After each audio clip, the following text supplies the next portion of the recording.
going back and forth, and my colleagues here, they were also saying that perhaps maybe government made a mistake, but you say no, the government didn't make any mistake.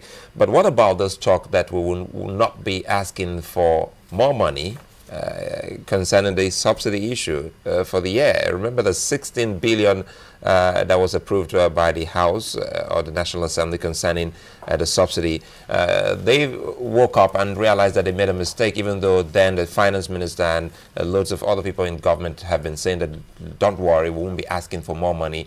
This particular amount will see us through the year 2012. And just before Christmas, we saw what the country went through, and 16 billion. 161 billion naira, I meant to say. Those are the, that falls in the correct pattern of the definition of the word budget. Budget is not sacrosanct. Budget is not, it's not a vision. You aggregate some things and say, between now and between this time and this time, I think this is what my expenditure will be. Sometimes you are very, very sure, cocksure, that was going to happen. For instance, when the subsidy probe went on, at the beginning you felt that, oh, okay, these are the people that actually should be paid. These people have defrauded, all right? But some people came up with other figures and other documentations that show that in actual fact they were not, fraudsters, and you have to accommodate them. So that destabilized the calculation to some extent, but it's still in line with the definition of the word budget. A budget is not the budget you mean by the one that is presented to the National Assembly, not the Appropriation Act as passed? Even the Appropriation Act as passed is still a national budget. It is. It is still a national budget. Then it is law, and then it becomes law, sacrosanct. it is law. It is law. But this is not just thou shalt not kill. You kill in a cut of your neck. No. It is law to the extent that it must be implemented. But it is not cast in iron. You understand? For instance, you have a budget for 2013, and tomorrow, look at the issue of flood that came suddenly. We never expected it. Now, if it became such a very devastating thing that government really has to do something much more serious than it has done, it will have to go back to the National Assembly and say, look, we need more money. Nobody expected this flood. So, budget is a fluid thing, and I don't think we should waste too much time worrying whether budget it's an elastic thing. It's an elastic situation. We're talking about performance now because people would really want to know, because as we get into the new year, they just don't want to have a repeat deja vu what happened in 2012. What has the government? 2013 is the year of Nigerians' glory. The president has said it. You remember? Good things are coming to Nigeria. The president also told us. Very good. Remember, there will be light, there will be power. Yes. Well, the president also told the nation then that the days of lamentations were over. And Thank God. After that was when people kept on lamenting on a daily basis. No, that's not true. That's not true. There were lamentations before. So the president said the days of lamentations are over. So in gradual sequence, the lamentation started to decrease. Tell us about our refineries, the turnaround maintenance. We had Professor Tom David West here, and we talked about the turnaround maintenance of our refineries. And we felt that the government should have been able to tell the people what exactly they've done with the refineries. Are they working? They're working. They're working, and I believe that even in the recent figures we have, that majority of the number one, the refineries are very, very old. The newest of them is about 30 years or more in age. So really, we're caught between the devil and the deep blue sea.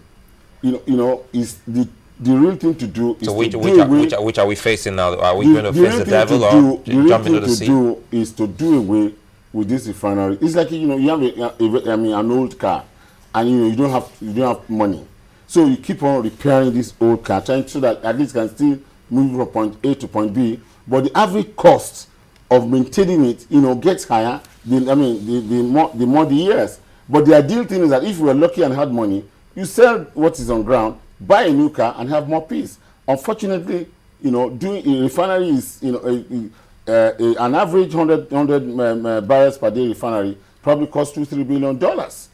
You understand? So, and we have experience. We have seen all over the world that government in business You know, refineries are very, very difficult. I've done a lot of research worldwide. Refineries are very, very difficult things to run. 70% of refineries are not profitable. You understand? So it takes a lot, you know, and it will just amount to waste of national wealth and patrimony if government itself now jumps, you know, head on again into, you know, refineries. The modern trend and the reasonable approach is to find a way that you can bring in, you know, you can create an environment that, you know, the members of the private sector, both national and international, can come in and establish these refineries. Which is better this happens everywhere else. Which is better for us as a nation? Is it bringing in refined products, taking the crude and bringing in refined products? We felt that cost the nation more. The ultimate thing for us to do, and which is most beneficial, is for us to have refineries on ground. And this is what happens on other countries. But there are distortions here. If I'm going to spend $2 billion, all right, to build a refinery over a period of 2 years, now I don't want NNPC to compete with me with kerosene. I don't want NNPC to compete with me on petrol. You know, because you see, you know, as long as we are still fixing the prices of petroleum products, it will be difficult, and it's a disincentive to, you know, people, investors, to come and do refineries here. There's no magic about it, and I'm not unduly prolonging this discussion about subsidy. I'm not. But you see, when you take an action, you must be prepared for the reaction. If we say that government must fix the price of petroleum products, then we have a big problem in attracting investors into Do you think fix is the same thing as regulate? It's the same thing. It's more or less the same. You know, if you have to, let market forces regulate the price of products. Why do they have the PPPRA? Beg your pardon? The PPPRA. Is that not? Is not the PPPRA that ran us into all this trouble about petroleum subsidy scam? Is it not the same PPPRA? Really? So I mean, that is the organization that pays the first subsidy people. Is government still building the refineries that they said they were going to? I cannot give you. I cannot. You know, I don't think. I'm not sure that government is intending to build refineries. Government wants to set the platform and the stage, all right, for, you know, private sector to combine with government, and you know, you still need some appropriate legislation so as to make this thing profitable.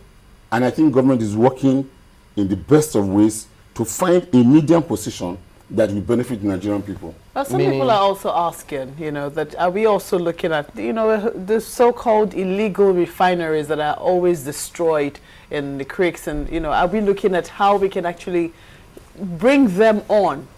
Because they believe that they're actually making things a little easier. If it's so easy to set up a quack refinery, as it were, are we looking at how we can actually maybe raise them to standard and make them legal? Malpre, there is what they call reinventing the wheel. All right, I mean, there are, you know, if you ride a bicycle, you know, and there are no hindrances. I mean, there are no hindrances. You can get to Ibadan, but what about to ride a bicycle when there's a car? Do you understand? You know, there's no need to go down into crudity just because you want petroleum.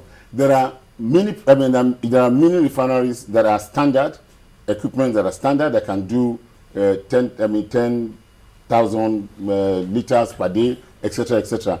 But you know, I mean, the world has moved. We are not a village. You know, this is Nigeria. You know, those illegal and funny ways of producing petroleum has nothing to do with national growth and development. You know, this country is too big, and we're not at war. You know, if you're at war, you're allowed to do any form of invention. But in terms of proper planning and projection, let us go the path that is very clear and very productive. We are certain and sure about.